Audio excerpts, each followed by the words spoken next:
আজকে স্বরাষ্ট্রমন্ত্রীকে আমরা বলতে শুনি রাষ্ট্রপতির ব্যাপারে কোনো কিছু করা যায় না। কেন করা যায় না?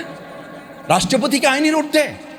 আপনি তো সংবিধান কপচান, সংবিধানের দাড়ি কমা সেমিকোলন সব কিছু আপনি মুখস্থ তুলে ধরেন, অবশ্য দুই চারটা ভুল ভালো বলেন, আপনার ব্যাপারে তো কেউ কথা বলার সাহস করে না। পরে লবিতে এসে অনেকে আবার আপনার লোকেরাই বলে মাসুদ ভাই অপেক্ষা করেন, আপনাদের কিছু করা লাগবে না, তার জন্য আমাদের বহু লোকেরাই রেডি হয়ে আছে। আমরা বহু আগে বলেছিলাম যেই ফ্যাসিস্টের দোসর জনাব রাষ্ট্রপতি, প্রথম থেকে আমরা বলেছি তার বক্তব্যের সময় বিরোধী দলীয় সংসদ সদস্যগণ ওয়াকআউট করেছিলেন। আপনারা অত্যন্ত হাস্যোজ্জ্বলভাবে শুধু বক্তব্যই দেন না, আপনারা টেবিল চাপিয়েছেন। আচ্ছা, তাহলে এখন তাকে বিদায় করলেন কেন? কেন এতদিন তাকে লালন পালন করেছেন? নিশ্চয়ই একথা জাতি বুঝতে চায় যে এতদিন তাকে দিয়ে কিছু উদ্দেশ্য হাসিল করা প্রয়োজন ছিল, সেগুলো করা শেষ। এখন তাকে ডাস্টবিনে ছুঁড়ে ফেলার জন্য আপনারা আয়োজন করেছেন, কিন্তু ডাস্টবিনে ছুঁড়ে ফেললে হবে না, জনতা আওয়াজ তুলেছে, তাকে গ্রেপ্তারও করতে হবে। কারণ তার মাধ্যমে অনেক কিছুর অনুমতি নিয়ে এই সমস্ত আমাদের তরুণ যুবকদের উপরে গুলি চালানো হয়েছে। না হলে তার একটা অর্ডারে এই সমস্ত গুলি বন্ধ হয়ে যাওয়া সম্ভব ছিল। হয় নাই তো। অপেক্ষা করুন। আমি কথা বলছি এই জন্য, সম্মানিত উপস্থিত সুধী মণ্ডলী, আজকে ফ্যাসিস্টের দোসরকে আপনারা সরালেন। এই চিকিৎসক বৃন্দ যারা সেদিন চিকিৎসা দিয়েছে, আমি নিজে সেদিন সাক্ষী। আমাদের গাড়ি ব্যবহার করতে পারি নাই, অ্যাম্বুলেন্সে করে রুগীর সাথে গিয়েছি মাস্ক পরে। সেখানে আমাদের যেই চিকিৎসকরা চিকিৎসা দিয়েছে, ওই সময় ফ্যাসিস্টের লোকেরা তাদেরকে খাগড়াছড়ি, রাঙামাটি, বান্দরবন পাঠিয়েছেন। আর এই বর্তমান নতুন সরকার এসে ওই একই চিকিৎসকদেরকে রাঙামাটি, বান্দরবন, খাগড়াছড়ি, পার্বত্য চট্টগ্রাম তাদেরকে আপনারা বদলি করে দিচ্ছেন। বোঝা যায় ওই ফ্যাসিস্ট এবং আপনাদের মধ্যে তেমন কোনো পার্থক্য নাই। আমি কথা বললে তো একটু বড় হয়ে যায়, শেষ করে দেই। আমরা শুনলাম বর্তমান মহাসচিব উনি খুব সুন্দর করে বলছেন আমাদেরকে যারা ফ্যাসিস্ট বলছেন তাদের জ্ঞানের স্বল্পতা আছে। তাহলে আমি জিজ্ঞেস করি, যেই চিকিৎসকরা সেদিন এই আহত জুলাই যোদ্ধাদের চিকিৎসা দেওয়া ডেড বডি ম্যানেজমেন্ট করতে গিয়ে যাদেরকে বদলি হতে হয়েছে, সেই একই চিকিৎসকদেরকে বর্তমান সরকার পুরস্কৃত করার পরিবর্তে তাদেরকে বদলি করছেন। আপনাদের ফ্যাসিস্ট হওয়া আপনারা বুঝতে পারছেন না, এটা বলার সীমাবদ্ধতা না, বরং আপনাদের বুঝার দৈন্যতার শামিল। আপনারা বুঝতে পারছেন না যে আপনারা ক্রমান্বয়ে ফ্যাসিস্ট হয়ে উঠছেন।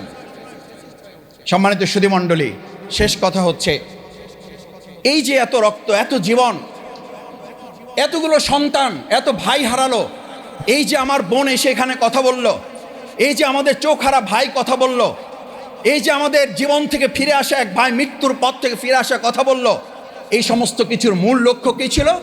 আমরা একটা সংস্কার চাই। আমি এখানে দাঁড়িয়ে একটা কথা এর আগে বলেছিলাম, বিগত আওয়ামী ফ্যাসিস্ট সরকার ইসলামের কথা শুনলে তাদের মধ্যে ভয় তৈরি হতো, আর বর্তমান এই সরকারের কাছে আমি দেখি তারা সংস্কারের কথা শুনলে আটকে ওঠে, যেন সংস্কার আতঙ্কে তারা ভুগছেন। অথচ 31 দফা সংস্কার নাকি তারাই রেডি করেছেন, তারাই সংস্কারের মূল হোতা এবং সংস্কারের মূল প্রবক্তা তারা। যদি তাই হয় তাহলে সংস্কারে হাত দিয়ে আজকে ফ্যাসিস্ট সরিয়েছেন। আমরা খুব স্পষ্ট করে বলতে চাই, শুধু ফ্যাসিস্ট শাহাবুদ্দিন চুপ্পুকে সরিয়ে শেষ হবে না, বরং এই চিকিৎসা ক্ষেত্রে, সাংবাদিক ক্ষেত্রে, শিক্ষকতার ক্ষেত্রে, সচিবালয়ে সেখানে মেধা, দক্ষতা, যোগ্যতা, সততার পরিবর্তে যারা বিগত ফ্যাসিস্টের লেওন করেছেন, তাদের তোষামোদি করেছেন, তাদেরকে আবার পুনরায় বসানোর সমস্ত চক্রান্ত সম্পন্ন করে এই কাজগুলো আবার নতুন এই ফ্যাসিস্ট সরকার শুরু করেছেন। আমরা সেই জায়গায় আশা করি এই কাজগুলো না করে আসেন দল মতের ঊর্ধ্বে উঠে সততা, দক্ষতা, মেধা এবং যোগ্যতাকে মূল্যায়ন করে যদি আমরা এগিয়ে যেতে পারি, তাহলে 2024-এর জুলাই আগস্টে আমাদের যে শহীদ, আমাদের যে আহত পঙ্গুত্ব বরণকারী, আমাদের যে রক্ত চোখের পানি, এত ত্যাগ এবং কোরবানির মানবিক বাংলাদেশ বিনির্মাণ করার কথা ছিল, সংশোধন নয়, দাবি ছিল সংস্কার।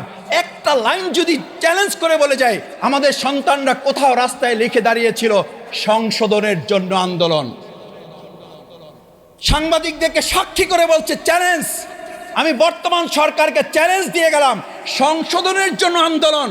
এটা যদি দেখাতে পারেন তাহলে সংসদে আমাদেরকে কেন বলেন সংবিধান সংশোধন কমিটিতে আসেন। সংশোধনের জন্য তো আন্দোলন হয় নাই, আন্দোলন হয়েছিল সংস্কারের জন্য। সুতরাং সংস্কার না করে সংশোধনের কথা বলে মূলত জাতির সাথে প্রতারণা ছাড়া আর কিছুই নয়। সম্মানিত উপস্থিতি, আমি খুব ছোট কর্মী 24শে জুলাই আন্দোলনের। আমি এরকম চিকিৎসক, এরকম অনেক আহতদেরকে দেখেছি, এবং এই ব্যান্ডেজ পরা মাথায়, চোখে, হাতে, বুকে, গলায়, পায়ে যখন পুলিশরা দেখত, এদেরকে দেখে তারা তাদের 100 কিংবা 1000 বন্দুকের নলকে যত ভয় করত, একটা ব্যান্ডেজকে তারা তার কয়েক শত কোটি গুণ তারা ভয় করত। এবং আমি লক্ষ্য করতাম এই আহতদেরকে আমরা বলতাম আপনারা পিছনের কাতারে থাকেন। তারা বলতো যে আমাদের তো শেষ, আমরা শেষ হতে এসেছি, আমরা শেষ হব, আমরা শেষ হয়ে আমাদের এই বাংলাদেশকে এগিয়ে নিয়ে যাব।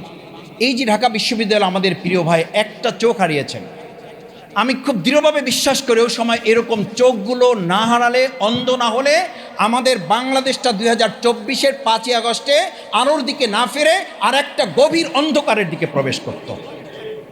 এই চোখগুলো আমাদের নতুন আলো দিয়েছে, এই পাগুলো আমাদের বাংলাদেশটাকে নতুন করে আবার দাঁড়াতে শিখিয়েছে। কিন্তু আফসোস কি জানেন, এই যে আজকে ডকুমেন্টারিগুলো দেখানো হয়, সরকার 2026-এর 12ই জানুয়ারি নির্বাচনের পর উচিত ছিল এই সকল ঐতিহাসিক দলিলগুলো প্রত্যেকটা সরকারি বেসরকারি হাসপাতাল এবং কলেজগুলোতে, মেডিকেল কলেজগুলোর সামনে ফটো গ্যালারি করে এই সমস্ত বীর চিকিৎসক এবং তাদের চিকিৎসা সেবাকে জাতির সামনে তুলে ধরার জন্য ব্যবস্থা গ্রহণ করা। কিন্তু আমরা তা লক্ষ্য করেছি তার বিপরীতটা। কি বিপরীত লক্ষ্য করেছি?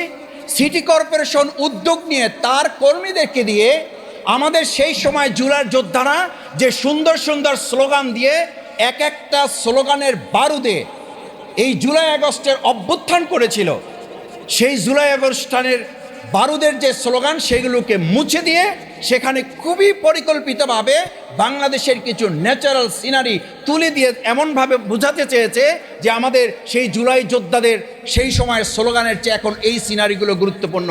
এর পিছনে মূল কথা হচ্ছে তারা জুলাইয়ের সেই স্মৃতিকে ভুলিয়ে দিতে চায়। আপনারা ভুলিয়ে দিতে চান কেন? সবাই মিলেই তো ভূমিকা রেখেছেন। আমি এটাও দাবি করি এই 3 মিনিট 5 মিনিট 7 মিনিটের ডকুমেন্টারি দেখাতে গিয়ে আমরা এখানে আমি বক্তৃতা দিতে চাই না, আমি স্লিপ দিয়েছি, আমি বক্তৃতা করব না, বরং এই ডকুমেন্টারিগুলো দেন। সাংবাদিক বৃন্দ সবাই জন্য বলছি না, কারো জন্য বলছি। কেউ মনে করছেন একটু পরে আসলে বক্তৃতা দেন, বক্তৃতা দিলে আমরা আমাদের মূল কাভারেজটা পেয়ে যাব। হ্যাঁ পাবেন, ঠিকই আছে, এটা মূল্যবান। কিন্তু যেই কথাগুলো আজকে এখানে আমরা তুলে ধরতে চাই, যেই ডকুমেন্টারিগুলো দেখানো হচ্ছে, এই ডকুমেন্টারিগুলো ঠিকই এখানে ঘন্টার পর ঘন্টা দেখে লাভ হবে না। এই ডকুমেন্টারির ঐতিহাসিক দলিলগুলো আমাদের শিক্ষার্থী এবং অভিভাবকদের আগামী দিনে ধারণ করার জন্য সিলেবাসে অন্তর্ভুক্ত করা ছাড়া এর কোনো বিকল্প নেই। কি সিলেবাসে অন্তর্ভুক্ত করবেন? ওসমান হাদির ইতিহাসটা অন্তর্ভুক্ত করার জন্য কমিটি করা হয়েছিল, সেই কমিটিটাই বাতিল করে দেওয়া হয়েছে। কি অন্তর্ভুক্ত করবেন? অন্তর্ভুক্ত করার কোনো পরিকল্পনা তো আমরা বর্তমান সময় লক্ষ্য করছি না। 70% গণভোটের রায় আজ বুঝছেন না, গতকাল বুঝেন নাই, তার আগের দিনও বুঝেন নাই, কালকেও হয়তো বুঝবেন না, পরশু হয়তো বুঝতে একটু সময় লাগবে, কিন্তু তারপরের দিন কিংবা তারপরের দিন এই গণভোট বুঝবেন, মানবেন, এই বাংলাদেশের মানুষ তা বাস্তবায়ন করেই মানবিক বাংলাদেশ বিনির্মাণ করবে। সেই প্রত্যাশা ব্যক্ত করে, সেই প্রত্যাশা সারথি ছিলেন এই চিকিৎসকবৃন্দ। তাদের এই সেমিনারের আয়োজন করার জন্য ধন্যবাদ জানিয়ে আমার কথা শেষ করছি। আল্লাহ হাফেজ। বাংলাদেশ জিন্দাবাদ। ন্যাশনাল ডক্টরস ফোরাম জিন্দাবাদ।